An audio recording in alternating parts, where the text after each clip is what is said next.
games, and especially high school students, I don't know if you use any games, if you got their dice, the right more dice, or maybe you use some of the games. Talk to us about how the games work for you.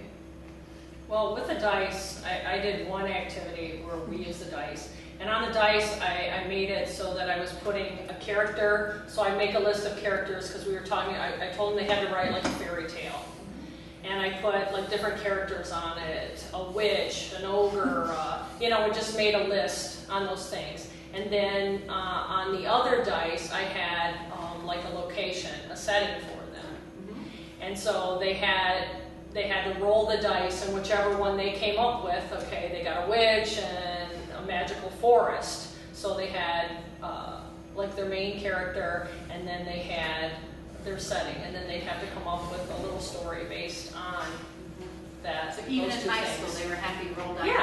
Yeah. Well, happy to roll dice. Yeah. They were very happy to roll dice and do it legally. Not to interrupt, but I think the middle school kids would love that.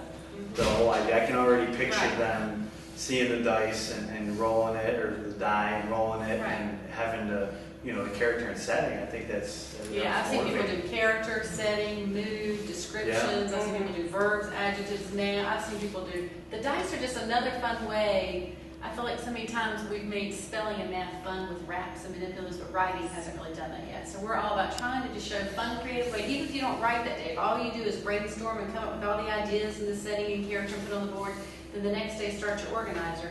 It's just little steps of Yeah. writing that make it fun. We're trying to teach. I wanted to do the dice with the setting and the characters, but my group of third graders were struggling writers. So their coming up with ideas was a lot easier for them to talk it out first in brainstorming sessions.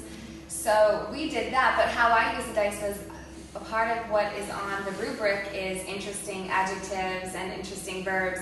And with third graders, you really have to model that a lot. So what I did was I looked through their writing and I put boring verbs that I saw or boring adjectives that I saw, and we rolled and we came across the boring adjective or boring verb, and then we sat around with thesauruses and we thumbed through and brainstormed different words we could use for the words that we saw in their writing, and they just had a blast.